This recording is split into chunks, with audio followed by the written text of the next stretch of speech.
Good evening, good evening, good evening. First, let me apologize for some technical issues we had to get straight. Welcome to the Butner Town Hall. Um, this series of events, what we did was we started listening sessions with our community. So we wanted to make sure that we got out in the communities to hear from them, hear from the issues they have with the sheriff's office, hear what they have to say in reference to if we're doing positive things, things they would like for us to change, and maybe things that they need of us to pay attention to. But first, I have to give honor to God, the author and finisher of everything. And I have to say to the mayor of this great city, Mayor Jordan, we appreciate you affording us this opportunity to be with you this evening. We would like to welcome everybody online, Next Door Radio, who's the sponsor of these events when we go out. Trey Snyder, Next Door Radio, as well as on our social media page. Um, we'd ask that people would send questions to Next Door Radio in an advance. Normally, Trey does not give me any questions until he shows up. So I like to be transparent in conversations. I don't want to be rehearsed and kind of robotic in what we do, because you can always practice and say the right things in front of people versus giving them what's from your heart and what's on their mind. We also have to say thanks to Chief Champion and his representation from Butner. I can say that the relationship we have with Butner and our surrounding law enforcement agencies is strong. We're committed to working together. I think that even this weekend, Cap, we had a breaking and entering out in Creedmoor, and all of us responded. And Butner provided some of the perimeter security stuff. Our SWAT team went in, did our thing, and everybody went home safe. And the individuals that broke into the store were in and out in less than about a minute and a half. Were able to steal a cash register. They were gone. Fortunately, um, they've been apprehended. Those individuals that went in that store have been apprehended. So because of the law enforcement partnerships, we kind of got that knocked out since Saturday morning, Sunday morning, and they've been apprehended and are in custody in Wake County.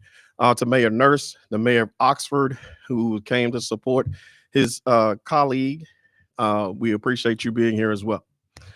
I will say that there are two things I want to address. First and foremost, is the situation because somebody asked me about immigration status and how do we deal with ICE and how do we deal with the protected class of individuals that are here in our community. And I hope I don't offend anybody. We're all God's children. And Granville County Sheriff's Office will follow the laws as written, and we will follow the protocols in place, which are HB 10. For the Granville County in the state of North Carolina, we have HB 10, House Bill 10, tells us how we're supposed to deal with people who are illegal immigrants.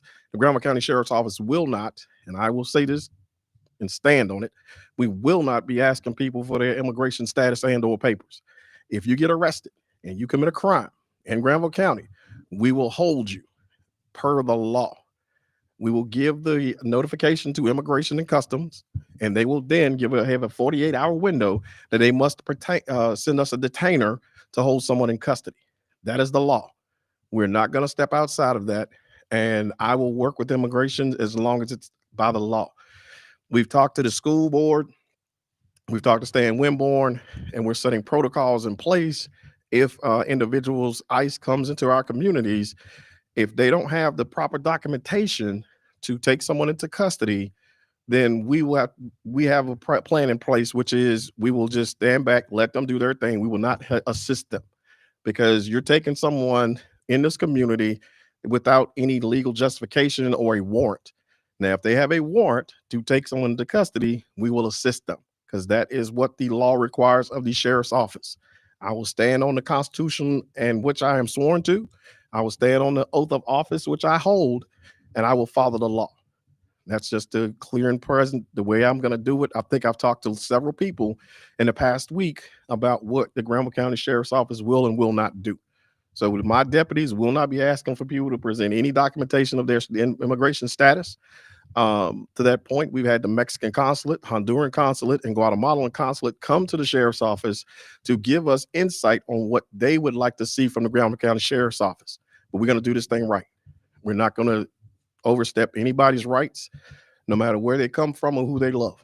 And that's what I've always said, and I stand on that. The second thing is one person asked me a question on social media about us running license plates without stopping people. There is a statute. It's Dunnis versus the state of North Carolina, to where we can run your tags without stopping you. There is no expectation of privacy with your license plates. Your license plates are paid for through the Division of Motor Vehicles and the license, right? It's like you're renting them, because we can seize your license plates if you don't keep up with the tags and those types of things, insurances. So, yes, we can run your tags without stopping you. If that gives us probable cause to stop you, that is a different matter. So, the question that I was asked, can we do that? The answer is legally, yes. So, I don't know if Trey had gotten any feedback or anything. Um, since we have people here, I can start with the media if you want to ask me anything, and then I'll bounce around. And if somebody on social media sees anything, can you just, hey, William, raise your hand, tell me what they're saying? So you can send questions now through Facebook, Facebook Live, through YouTube. Trey has got his stuff rolling. We're going live on our social media platform. So what do you have for me, ma'am?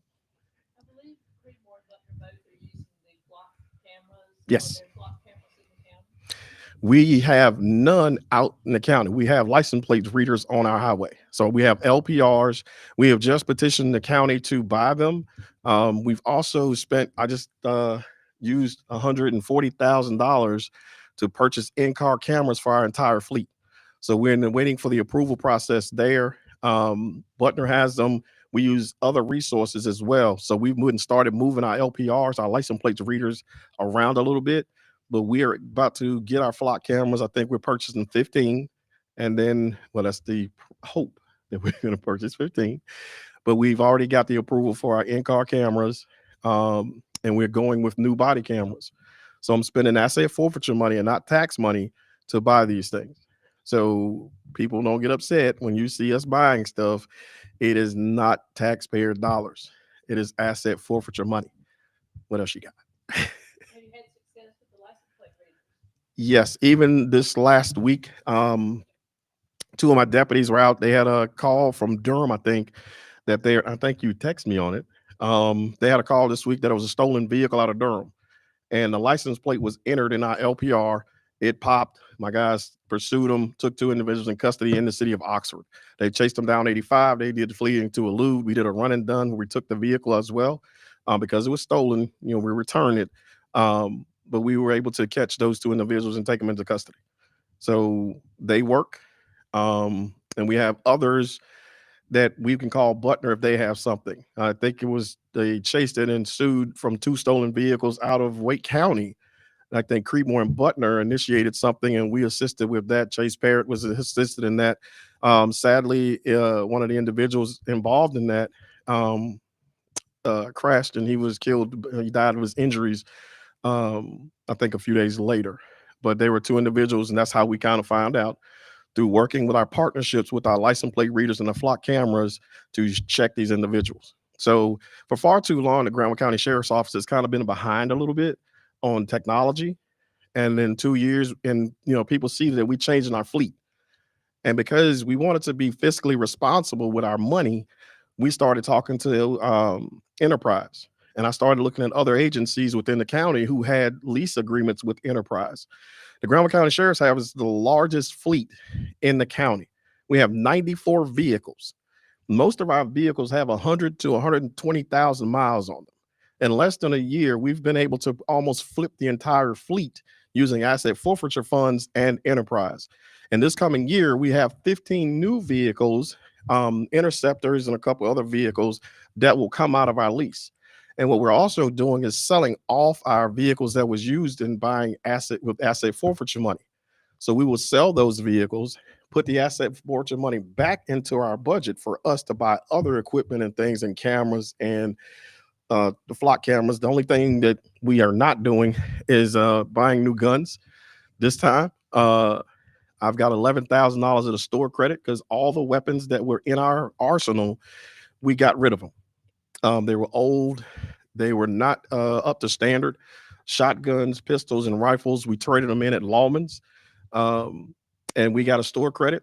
So we will use a store credit to buy weapons, which don't come out of our budget. So anything that continues to make us fiscally responsible with taxpayer dollars is what we're intending to do. And we're going to continue to be in the communities and just do the right thing and have fun doing it. I have fun. So what else you got? Yeah, I got a question on the Facebook feed. As you prepare for the next fiscal year, how much money will you request from county commissioners? What big items are you planning to purchase? Um, because we have the first time Granville County has a fully functional SWAT team, but we don't have an armored vehicle or anything to take us from point A to point B. So we're going to look at first the enterprise to see if we can get a vehicle for our SWAT team. Right now, we've been in Henderson doing work. We've done work in Durham. We've done work in Creedmoor. But all my guys, even in our county, when we execute these warrants, we don't have an armored vehicle or ballistic panels in vehicles that we can, protect our staff. So that's one of the things we're going to be looking at. And the upfit on that's going to be a little more pricey than anything else. We are looking at retired military vehicles if we can get some on government contracts or through grant processes. I think right now we're looking at a flat budget. We're looking at continuing the flat budget to what we had this time. The only thing that problematic that we had this time was the number of juveniles that was incarcerated. So when people ask, like last year, if you noticed that we went back in front of the board because of the fact we were just coming into a budget that was already kind of approved, and we had to go back and look at overtime. And this year, we don't have to go back and ask for money because our fiscal responsibility and we understand what we need to do to move things around to keep everything flat. So we're looking at doing a flat budget to keep it where it is. We're going to use asset forfeiture money as needed because we still have probably about 350,000 sitting in one account and a couple hundred thousand, well, 100,000 in another one. So we will use those funds to buy things to keep our budget flat. Um, we're not asking for any more personnel based on what we've done. I've redeployed resources. I only have 3 vacancies out of 66 on my LEO side. So those 3 vacancies, I redeploy people where we have school SROs in schools without asking the county for more bodies. We just redeploying the resources that we have to make sure that, hey, I don't ask for more TEs, more positions, so that it doesn't come out of the county's budget. The county is asking us to see if we can do a 5% pay cut or cut in our budget. That's what they're asking of us. But it's going to be hard for me to do that. And I will tell everybody it's hard for me to take 5% out of a jail and 5% out of LEO because gas goes up, bullets go up, training goes up. So you cannot expect for us to provide a service to our communities when you talk about, okay, let's cut 5% of your budget because we don't know where it's coming from. So when I said we had to look at our budget is online. Our what we spend, all the things I spend, it's public information. So right now, the only issues that we have, I think, out of the entire budget from now till June, I think I got about $5 million left.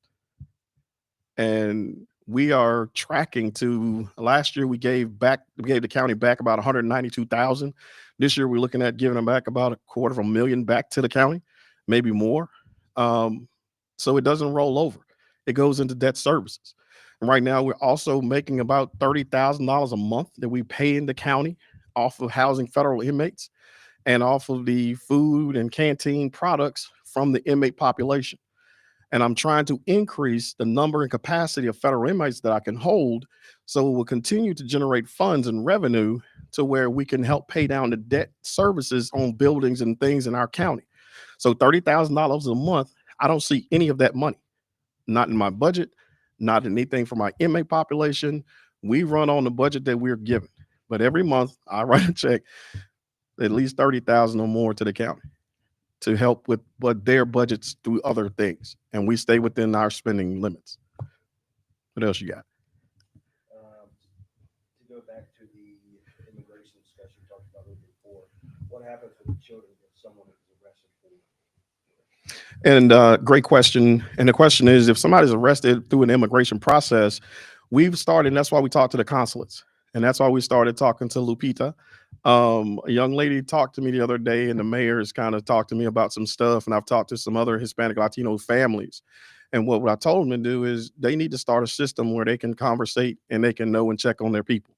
So if they are in fear and staying in the shadows because they may not be if they're undocumented, we will not do any family separation stuff. And that's why I say if it's a warrant, we will follow the law. If they take somebody into custody, we will. I've talked to Director Trusant of DSS and Child Protective Services that we will try to find placement or a family member as soon as possible to make sure that these children are taken care of. So that's the commitment, and that's like high school kids. I've now got three individuals that work for me that are bilingual. Three Hispanics, one I think he's one guy's Puerto Rican, and two Latinx. I think she's Hispanic Latino. Yeah, I don't kind of get into what she is, but they speak Spanish, so they would do all the translating for me. And they call them, and the county has graciously went through a process now, and I appreciate the fact they are giving pay incentive for bilingual individuals to work at the sheriff's office and throughout the county. So we're trying to make sure that our citizens and residents that are doing the things, not committing crimes, are taken care of. But we still have to follow the law. Any upcoming programs or anything that you're sponsoring or doing for the community itself? Yeah, June 28th. June 28th, we're having the Battle of the Benches. And we're challenging Butner. We're challenging all law enforcement across the state. We're challenging all high school kids, middle school kids, South Granville High School, and Stan Winborn. He and I got together. How can we help these kids in these high schools generate money for the athletic programs? So we're going to have a weightlifting competition between all the kids in the county. We've talked to Durham County. They've had high school kids that are going to come in and compete against our high school kids. We're trying to develop these relationships with our children in high school to see us in a different light. So we're going to have a weightlifting competition. I think it starts at 10. We're working on the legalese behind it, getting the waivers and all that stuff done. But it's a go. And the proceeds will go to Webb High School and the South Granville High School athletic programs. So those are things we're going to continue to do in these communities. And again, the last Thursday of every month, we cook out. So if anybody want to come up to the sheriff's office for a tour, we cook out the last Thursday of every month. Myself and my chief from detention services do all the cooking. And we welcome people to come take a tour, see the building. You guys have paid for a building that's $35 million. If you write a check to a person that you own your home, you go in your house. So you're paying for the jail and the facility which we work in.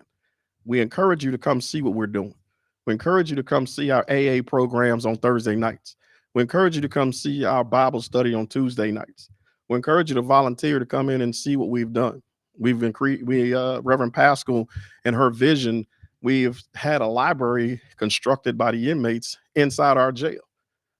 And now we're trying to work on processes to make sure that all the offenders there leave better than they came in. We just got a $700,000 grant for the first 3 years for our medically assisted treatment program for inmates with addiction problems. I've just hired a LCAS, which is a licensed social worker who will be working with us full time. I have a qualified professional who will keep up with the data and analytics. And then we have one more position that we're going to start this process of trying to help these people go home better than they came in, because we've got people who've been there 3 or 4 years in our jail sitting there that have medical issues. They have addiction issues, and we have mental health. We have mental health counseling on Thursdays. So Dr. Coy and his folks come in and do virtual mental health counseling to our inmate population on Thursdays. So we're looking at a holistic approach in the reentry of inmates. And this is something that people don't understand from me. When we started looking at law enforcement, serving law enforcement with a conscience. And that's the way we kind of stand on things. The things of changing the culture was the first thing that I wanted to bring to the table. And the next thing was serving justice with a conscience. So we are caring, compassionate about things. When people call, we come. When people say they're speeding on Range Road, and Chase Perry took the brunt of a lot of things, and I want to thank him and Mark Harrison for what things they're doing. Chase Perry brought the brunt of a lot of criticisms because the community said, hey, we need to slow people down in STEM. We need to slow them down on Range Road, Old 75, 158. So I'm coming. If you ask and you have a problem, we're going to come. Now, it's going to make some people mad, but 100 miles an hour on Range Road is unacceptable. 80 miles an hour on Range Road is unacceptable. Passing school buses is unacceptable. So if you and I'll say it again, if you're speeding, I think we've got seven radar guys. Yeah, we got seven people that are radar certified, and I'm sending two more to school in the next couple of weeks, and then we're gonna have at least um, 10. The plan is to have 10 radar certified individuals on our team so we can help within the communities. If Butner says they need help, we're coming. Creedmoor, Oxford, Stovall, STEM, no matter where it is, law enforcement, we're going to assist in any way we can. Um, I want to address my canine that got hurt. Lena, our canine deputy Lena, was out of the vehicle and she was struck by a vehicle in our parking lot. And right now, we're looking at medically retiring her. Um, it's tragic, um, and it hurt us as a family. It hurt us. She's doing well. She's home. Um, she had a broke jaw, and they didn't know if she was going to have vision loss in her eyes. So we have to just continue to work with her. And some of the people asked how we were going to pay for that, or who was going to pay for it, and we retired the canine to her partner. The Granville County Sheriff's Office is paying for her medical bills, and she's under our insurance as workers' comp. So she's just like one of us. She has the same responsibilities after we swear our canines in. We take them the same way if they're taking care of one of us, because that's the way we look at her. Graciously enough, we've been offered two more canines. Um, one is free, one at a reduced cost. And Mr. T, Mark, is that the name? Mr. T is our latest canine, 18-month-old German Shepherd. And we have another one coming. So we're going to continue to have canines on every rotation. We're going to continue to have qualified, trained people on every rotation. Out of all of my deputies now, when I got there, we had a lot that were not certified, and that was a big talk, right? I don't hear anybody talking because out of the 66, 63 are certified. One is in school now. And now we're dual certifying people in the jail and on law enforcement. So I'll get a bigger bang for the resources. So if I need to deploy more people, I take my people from the jail. So we are doing it a little different. Doesn't mean it's wrong. It's just different, and it's just a little more progressive than other people have thought about. So I have a great team to give me ideas. I have a great team that supports me, and I can't do anything without my team. And that's the whole thing. We work as a team. Yes, sir. What is the status of body cameras and dash cams? My understanding is not every officer has a body cam and not every car is equipped with dash cam. 140,000 has just been allocated to buy them for all of our vehicles. We do have body cams, but the Axon body cams we have are kind of getting phased out. The technology is different. So now we're going into the newer versions, our body cams, so which we should be getting all of those in. I think they're supposed to approve them in the next board meeting. Just like our new radios, we got that approval done. Our new Tough Books laptops, we got those done. We've been progressively doing things based on the leases that we have. So when those leases kind of get ready to expire, I'm pushing these companies to work with us. I think Butner is one of the ones we're following their lead with their body cams. Um, so we talked to Chief Champion and his folks. The attorney Wren has been in communication with these folks. I don't take this thing lightly or just do it myself. Attorney Wren is one of the best people I could have around me. Rob Bayless, which is my former DEA agent, he's with me. And my team of captains and lieutenants, we all have these ideas. And then, of course, when I get Chase Parrott and Mark and those guys in the Governor's Highway Safety Program, which Chase Parrott oversees for us, he's our rep for locally. It makes it a little easier. So yeah, we got some, but we're working on more, and we're working out for the whole new fleet with in-car cameras. Right now, we only rely on our body cams when we start pulling footage. Internet question. What happens if a person is arrested, but their legal status is in process with an immigration lawyer? If they're in the process, again, we notify ICE and Immigration and Customs whenever they are arrested. If it's in status, then we afford them the same bonding rights as everybody else. Because after that 48-hour period, then we have to follow the law. The law is afford them opportunity to get bonded out, and immigration's then it's on them. So we will get as much information from folks if they are in the process Immigration says they're not going to put a detainer on them. They have the same right to a bond as soon as that's done. But we're going to make sure we do it the right way, because far be it that we release somebody and we did it wrong. So we're going to follow it to the letter of the law, how it's supposed to be done, seek counsel and guidance from all the consulates, because that's what I wanted to do. I sat down and spoke to all the consulates too, so we could all be on the same page and the expectation from me and what the sheriff's office would do. I can't speak to any police chiefs or what they're doing. I can only tell you what the sheriff is going to do. Another follow-up question on Facebook, a different question. Is immigration allowed to pick up people at the court if they have a case? How does the process of detaining and deportation work? Okay, so immigration is doing things the way they want to do them. I would recommend and suggest that they're doing it. They need to contact the immigration status lawyer, and they need to check their status, because there have been situations where they're going in schools, they're going to places, businesses, without, just do what they have to. But that again, that's the immigration question. I can just tell you what I'm doing. Yes, sir. Good evening. I'm sorry. It's a very big word, because it's everywhere. Yes. But there are roadside dumpings of a lot of stuff. Does that fall under the sheriff's department if it's outside of the town limits, or who should it go? Actually, great question. The question was about dumping inside the outside of the city or inside the city. Um, Bob Mr. Baker, was zoning and planning. We all met this past week, and Butner was there with us. We're working on SWAT or litter bug campaign. So what we're doing now, the mayor was there. We're all working together to combat litter. So what we're doing is we're going to start taking in my guys for the sheriff's office, and I will speak and let you guys know what I'm doing. I don't want to get too far ahead of the task force that they put together. I'm buying Bluetooth capable trail cams to put in certain areas that are common to dumping sites. And then we're going to do some processes to where either you're going to come pick up your trash, and you're going to get charged. One of the two is going to happen. I don't want to go through the court system and get them adjudicated for that. I would rather them come and do some service work to, pick your stuff up. Maybe it flew off accidentally. Maybe you didn't secure your load, right? Maybe we afford you the opportunity to fix it. And if you don't, then we'll have another conversation.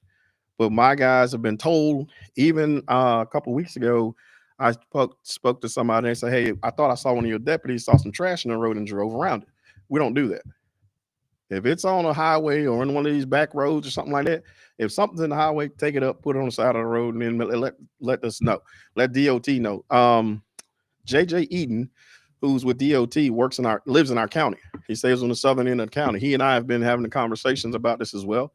But the SWAT Litter Blood program, and I think Representative Sossaman, former Representative Sossaman, is leading that effort in SWAT Litter Bug. So we're going to be a more aggressive approach. I think we've met twice. Yes, we've met twice in reference to it, and we're going to start taking a little more action with this process. Now, we've also had conversations about how we can do challenges with other agencies. Hey, we're going to pick up this much. If people in this county knew how much money they could save to fix roads and bridges versus DOT picking up trash, we would be astounded. So it is a weight that is the DOT will pay the counties back for the litter that is collected. So that money goes back into the county, goes back into the municipalities. So it's bigger than what people think. And I'm glad you asked that question. Great question. Yes, sir. Yes, sir. First question would be, if someone is caught and proven guilty of dumping beside the road or whatever, do you know what the fines could be? And two, can you legally put those cameras about without notification that you're being? Yes. Anything that can be seen with the public eye can be recorded, and that's legal. And North Carolina is a one-party state, consent state. It's like you can record me if I go in my office and we have a conversation and me not know you record me. So yes, we can do that, but we're going to let people know and educate them. Listen, this is what we're going to do. It's up to you to choose to understand what we're doing. And the DA's office has got to be brought into the conversation. Now, the problem that we're going to look at, and I don't know if y'all have been downtown on a Friday when we have dispo court, you may have 600 or 700 people out there. You had people wrapped around the buildings because of disposition court. And some of those are smaller offenses where they go in and take a plea. So we have to get the DA and some of these folks on board with this process as well. And I think that Mike Waters and Allison Caps are involved in the conversation as well. But we want to do diversionary stuff. Hey, come out, pick your stuff up, and then we'll go from there. If you're a repeat offender, obviously you're not learned your lesson. And even with some of these, I think the word that we used the other day was slumlords. Was that the word that was thrown around? Yes. So the word that was used is some of these people will rent properties to folks, and when they leave, they will take all their furniture and dump it on the curb and think that somebody else supposed to pick it up for them. So I think a great was that you that had that idea? What Rocky Mount was doing? Okay.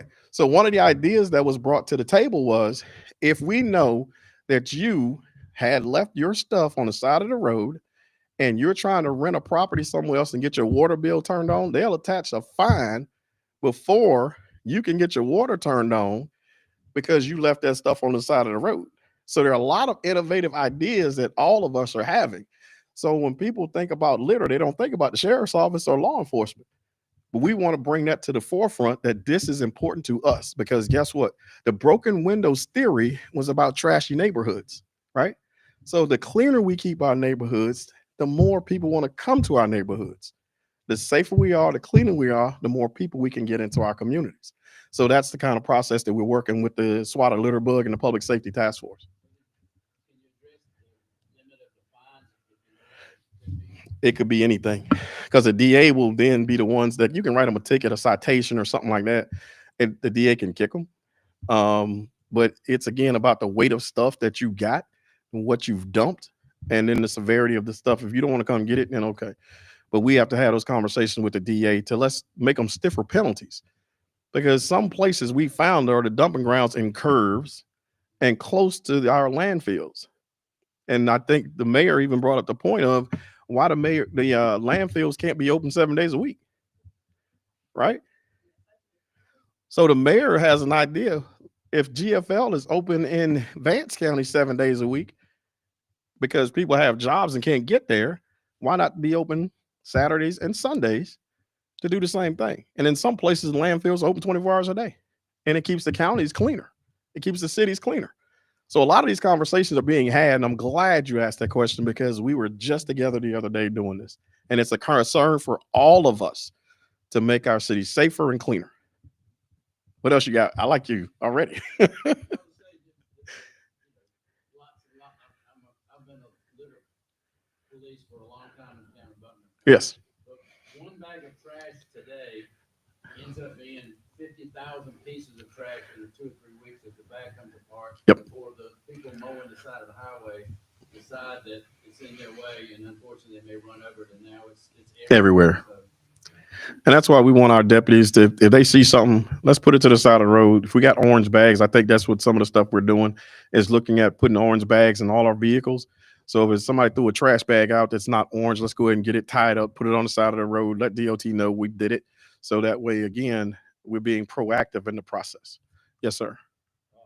Christie just says, just talk about trash. Please go to, is it Gila Road? Highway 15, there, in these four mall areas. It's horrible. So that's And the first location for the trail. that's the first one. Okay, cool. Mark, you got that? Gila Road. And that's the thing. People will send me messages on social media, and I ask you to continue to do that. I think Gila Road and somebody else was opening mailboxes late at night, going in people's mailboxes that may not have got their mail for the day. And we will, Chase Parrott being the one, we will put some of our saturation patrol deputies out there to see what you're doing and to make sure that you're not doing nothing nefarious in the middle of the night. Even things of that nature, we're out every day doing it. And for the first time again, it goes back to my staffing pattern. We have 6 deputies on every rotation, 7 on some. Normally it was only 3. So I've doubled the amount of deputies that are on the road now in less than 2 years. So it's been very pleasing. I think we just had 3, one from Holly Springs, one from Wake County, and one from North Carolina Central. So it's not about the money. I don't ask people for money anymore. I don't ask them to raise salaries. Henderson's paying $60,000, but they still short. We're paying 40 something and we're full. It's about the leadership and it's about the energy and the environment that they want to work in and serve. So when it goes back to the budget, when somebody asks, am I going to ask for more money? Nope. I'm asking for some small things, but I'm thinking about a flat budget to make sure that we're doing the right thing the right way and keeping the taxpayers' pockets where they need to be full. Yes, sir. I just got a question about license plate tags. Yep. Something saw me on TV maybe a year ago. They said it's just not a priority for the state police to stop cars with expired tags. But when I pick people up from the airport, they always tell them that tags here are a suggestion, not a law. Uh, And I said, watch on the way from the airport to here. I bet you'll see at least 2 cars with expired tags. And I've never lost that conversation. If you go to any grocery store, Yeah. parking lot, there's always cars there with not just a month, but Years. a year or two. Yep. And that affects all of us because that's $400 or $500 a year for tag on some of these vehicles. yes. And somebody might say, well, they pay a fine when they finally do license the car, but there's got to be a loophole somewhere because there's just so many of these people, and I call it the coveted temporary tag. The orange tea, the black tea on the orange. Never have to register the car. And I see the temporary tags that are so faded out from being on cars so long that I'm thinking, man, I need one of those temporary tags. I save myself about $500. Well, unfortunately, Well, with the tags. unfortunately, we stop them and we cite them. So, and I think the question that was posed on social media stemmed from we ran somebody's tags and they were expired. I think they were a year or two expired, and they were kind of upset why you're stopping me. Your tags expired. I mean, it's on you. If your tags were not expired, then we wouldn't be having this conversation, right? So, and we take an aggressive approach to traffic enforcement.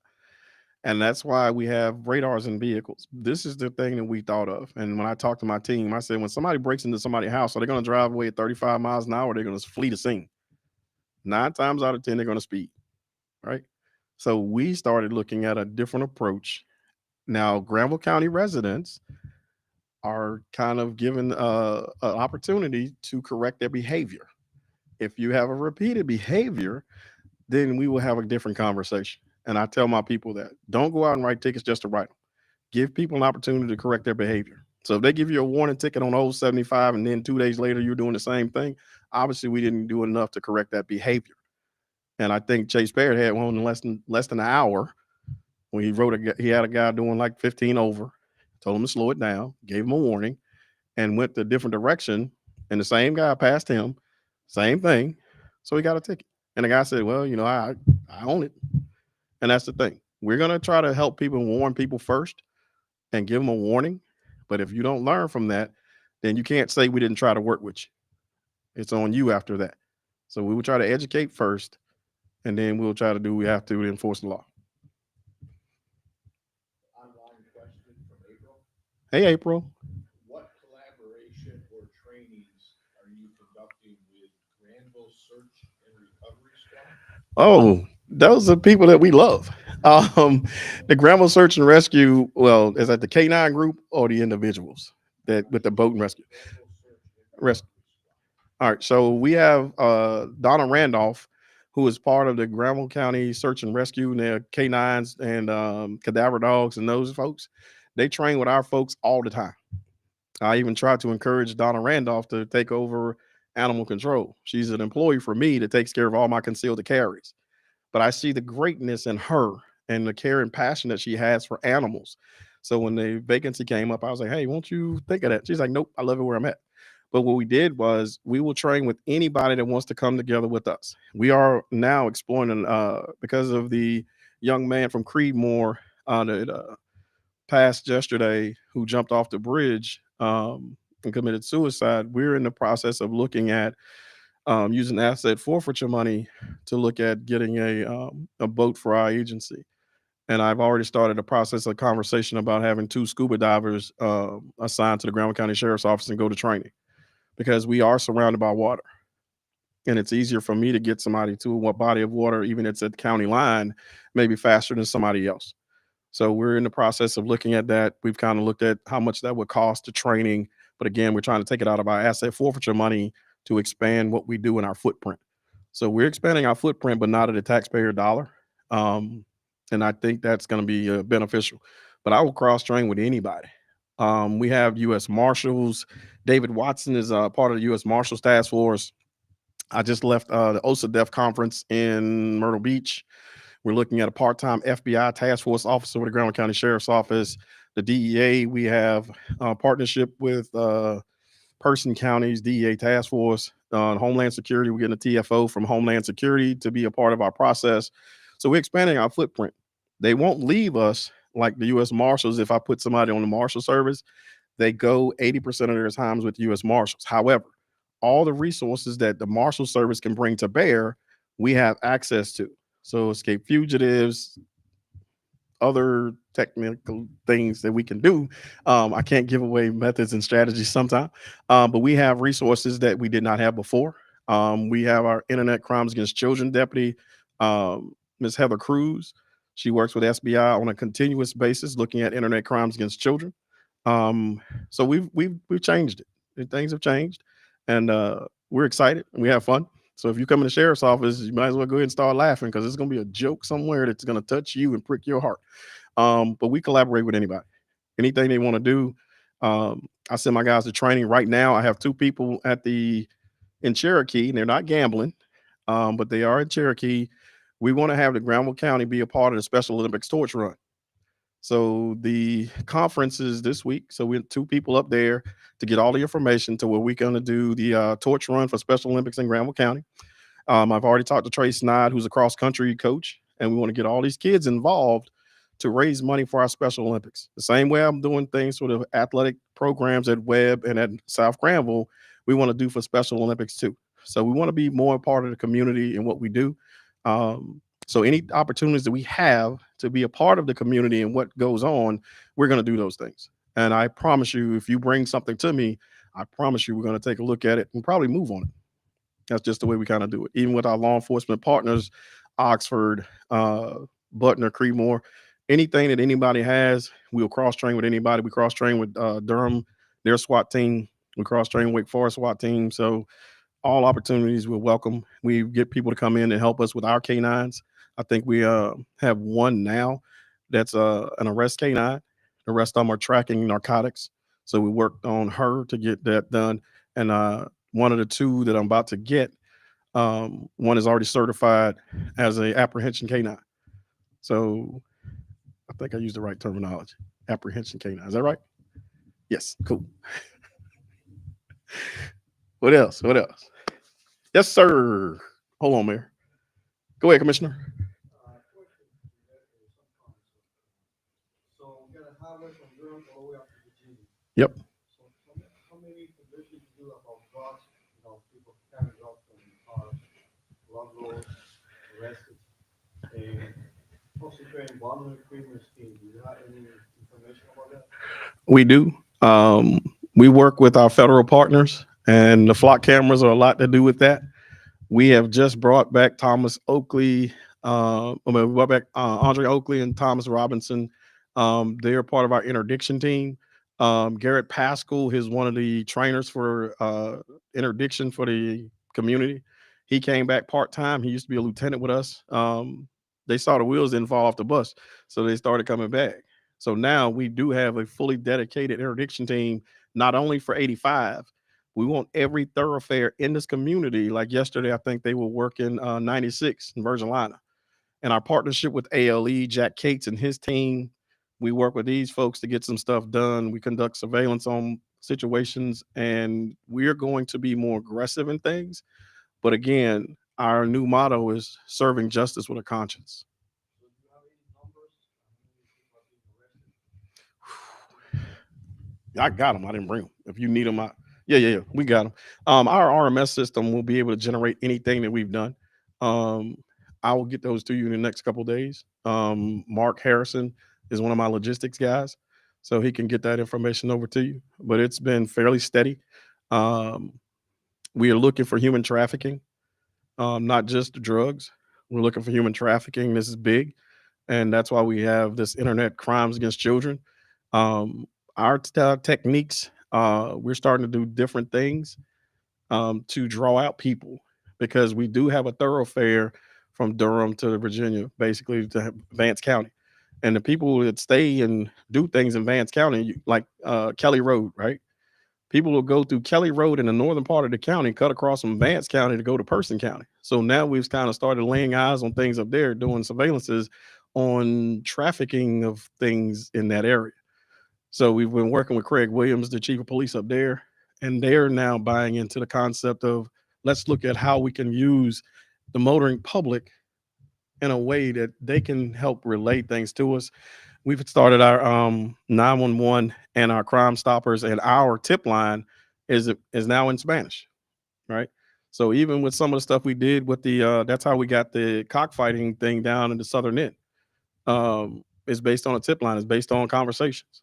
It's based on people concerned about their communities. And to date, we I think we arrested like 40 people. So it's been good. The Department of Agriculture is one of our partners now. Mr. Easley, who just retired from the U.S. Attorney, he was doing a lot of work with us. Unbeknownst to a lot of folks that we worked with the U.S. Attorney's office, they came. Miss Minshew with the State Bureau of Investigation, she retires in a couple months, but we have a lot of resources now, and we don't. And I know that the newspaper want me to give them more information on stuff. I kind of give them just the bare minimum because our sources, a lot of people want to make sure that they don't get in trouble.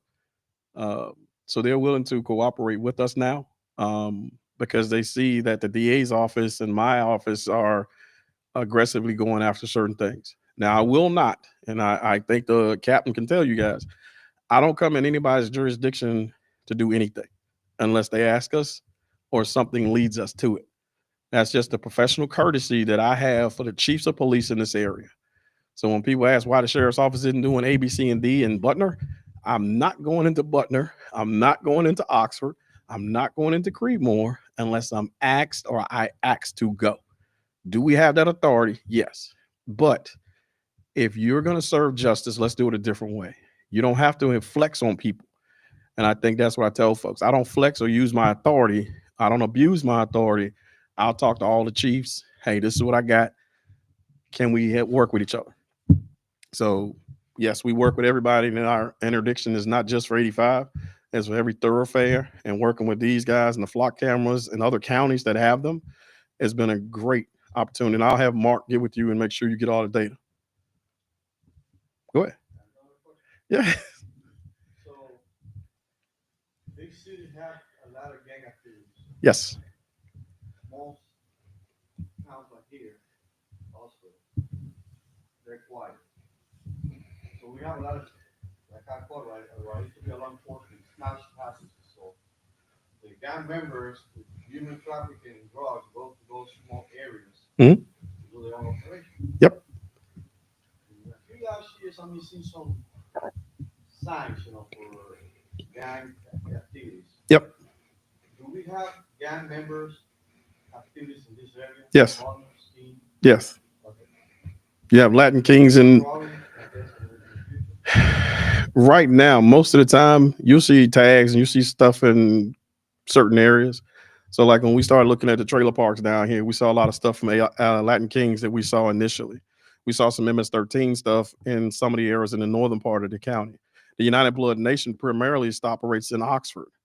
So, and in the high schools, our SROs are starting to identify individuals with may have some affiliation. We had the Institute of Homeland Security come to Granville County and conduct a training about gangs in rural and small areas. Dr. M. Chris Herron with North Carolina Central University and Homeland Security came and did that training for us. So if the community wants that to come back, then we will bring him back and they will give the information on sign symbol recognition and how these people basically recruit, alienate. So it gives you the whole gangs 101 from Homeland Security. So we've had that for our law enforcement partners here in our area now. We can bring that back so we can further educate our communities. But again, we don't want to stereotype people. because General Statute 1450-16, which is the Eve Carson law, identifies three or more people acting in concert wearing the same color, signs, affiliation, tattoos, any markers that are three or more. And it applies to kids 13 years and older. I mean, 13 kids, 13 and older. So we could, because kids all wear white t-shirts, or kids wear all the same Jordans, or kids do looking the same. You can start to stereotype people without understanding the law. So that's what we don't want to do. So we're just basing things on individual activities. We have a parent accountability process now at the sheriff's office. So if you interrupt any school setting, everybody's brought to the sheriff's office. Juvenile justice comes, probation and parole, somebody from the DA's office comes, and we make the parents come to the sheriff's office to get their child. And a conversation is held with them.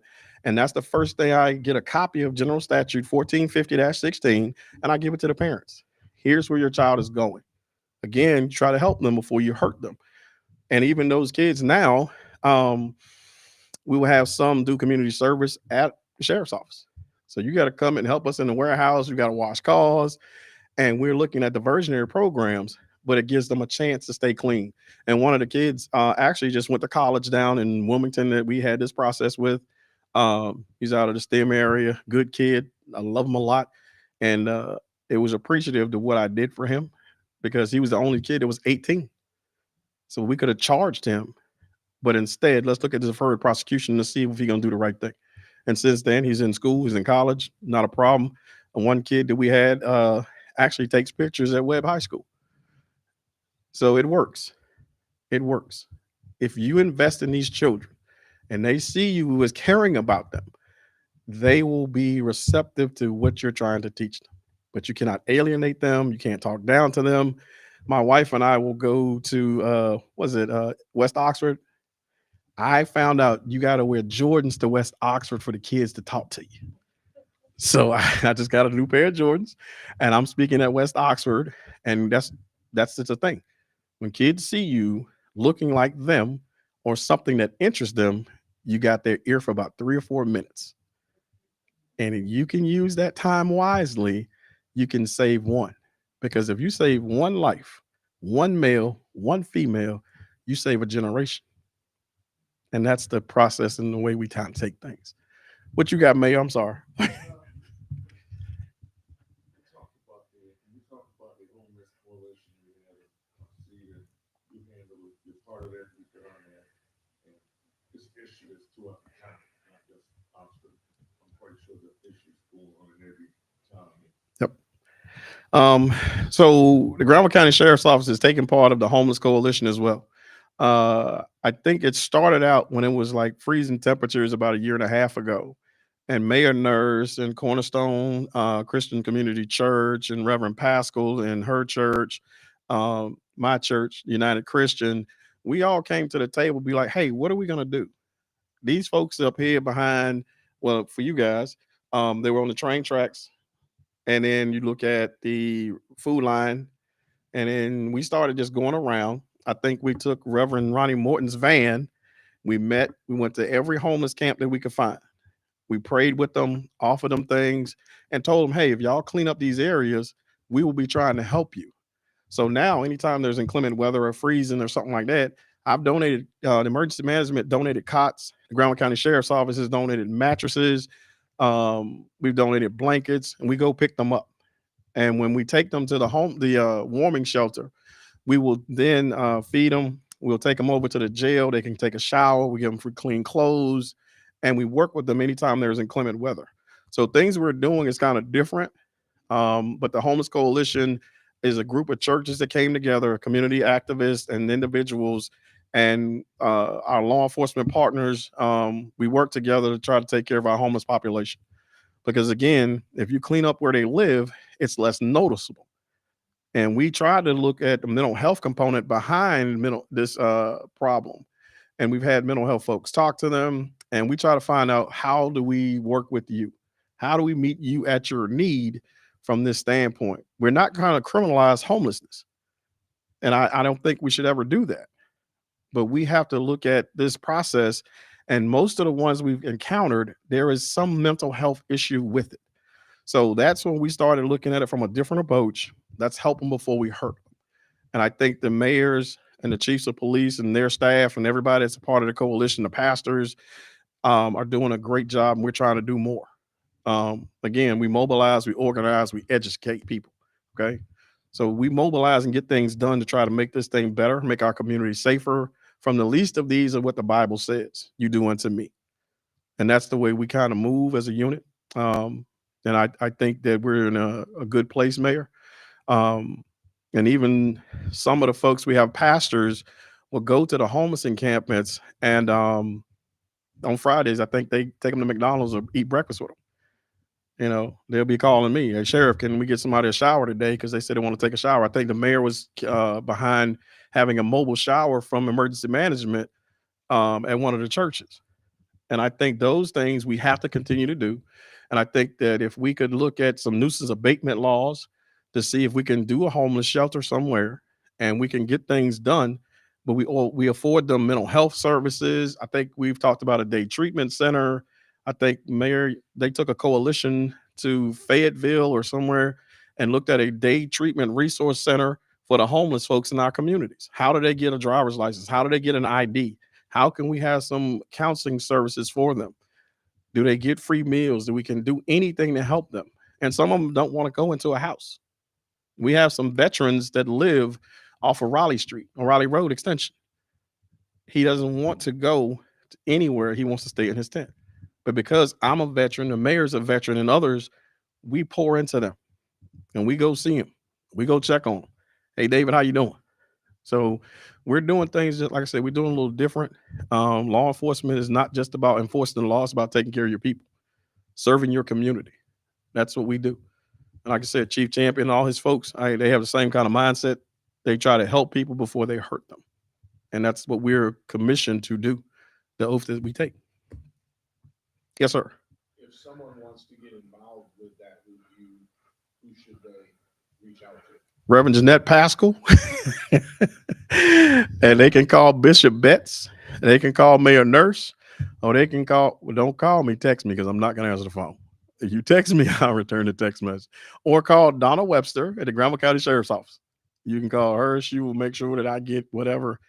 Chief Champion, I don't know how they kind of do, but I know the Homeless Coalition is spearheaded out of Cornerstone off of Knox Grove Road.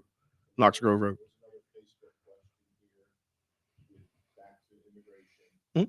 Does the immigration department notify the sheriff's office in advance if they're planning on coming into the community? No, they do not.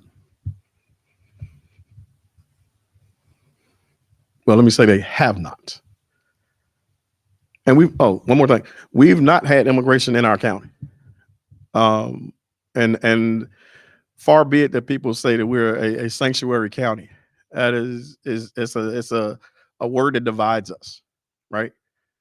We are a community of people. We're all immigrants. Unless you're a Native American, we are all immigrants. We want people to come to this country. Just do it the right way. Seek the right way to get here, and the path to citizenship should be the ones we're looking at, right? So if we're a nation of immigrants, let's do it the right way and care about the least of these. But no, they don't tell me nothing. Yes, sir. Question and comment at the same time. So basically, as Homeland Security, we have a warrant Hmm? to be here in this area. Want to show it to you? Nope. To the office? No? They can go anywhere. Anywhere. So what about they call here or the office to help them? Are you going to provide help? No. What we're not going to do, unless they have a federal warrant in their hand, then we're bound to help assist, right? If they don't have any documentation, they just show up and say they're going to do something, have at it. If something goes wrong, we'll be there to support you from a distance. But we're not going to go and do anything without the legal justification, because as soon as that goes wrong, guess who they're going to come after? The county don't want ICE. They're going to say the sheriff's office, right? Because I'm beholden to the members of this community, the people that put me in this position to do it the right way.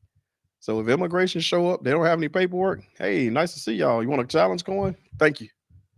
we're going to stay a distance because that is not the right way to do it. Now, if it's federal, because we house federal inmates, if you bring me a federal detainer and a federal warrant, we will support what you're doing. We won't get involved in what you're doing. We will support what you're doing from a distance. That's my commitment. But I can't. You're not having any paperwork or documentation. You still going to round folks up or going to a restaurant and start taking folks. Nah, we're not doing that. We're not going to be a part of it. I don't think the community wants us to be a part of anything nefarious or that is borderline unethical or illegal. And that's just the way I'm built. You got anything else?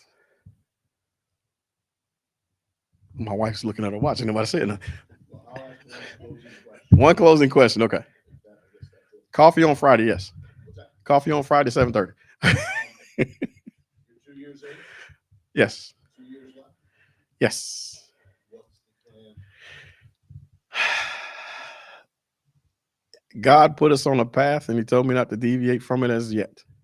So we will stay the course until something, my wife and my family, says otherwise. But right now, the first 2 years, I will say this, the first year was kind of tough. And my family had to bear the brunt of what went on and things that people had to say, the commentaries, right? They didn't sign up for this. My family didn't sign up for this. I'm built different as a jarhead in the Marine, right?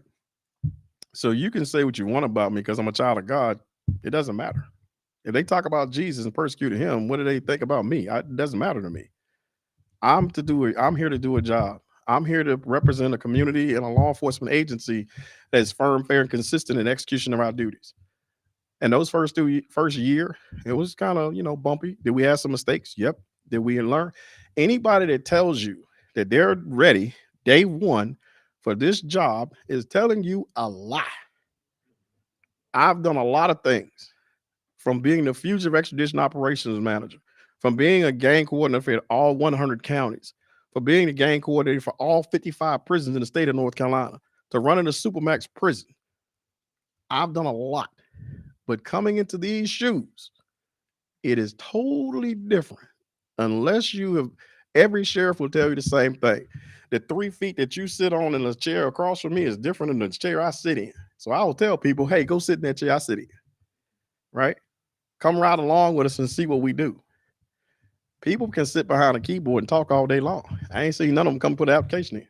Right? Go down to my jail and deal with them 100 inmates I got down there. See what that does for you. Right? So the first year or so, maybe 10 months was kind of, now we're having fun. I mean, we're having a good time. And that's why we cook out the last Thursday every month. So they know we appreciate them. Because if you lead by example and then you're a servant leader, because I serve my community, I serve my staff, and then I'll go out and hang out with them when they're in the streets. My staff get on me all the time. If they hear me go 10-8 on the radio, the next thing they know is the sheriff going to stop somebody on 85. It's 100% guaranteed. And my Mustang didn't cost $100,000.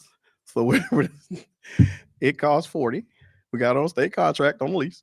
And it was $7,000 to get it upfitted. 5,000. Yeah, $45,000 for a car. It's cheaper than a Tahoe. So I'm selling all my Tahoes and getting these Interceptors. So people see our new Interceptors. So we just you learn. No mayor has walked in their position and say, oh, I got this hands down. It doesn't work that way. No commissioner can walk in and say, I got this hands down. I don't care what your experiences are. Until you're in those seats, you don't know. You can sit back. Anybody can be a captain. But when you get in that chief seat, it's a whole different ball game. You're accountable to more people. And then you have to be accountable to yourself. That's why we say God first, family, and then we go to the sheriff's office. That's the way I kind of move. I always tell my staff, and even with everything else, it's family first. Find something to believe in. Find something to have some intrinsic values about. And then I always ask you for our community to pray for us because we're in a trying time. I love Granville County. I'm not going to get emotional. I love y'all. Thank you.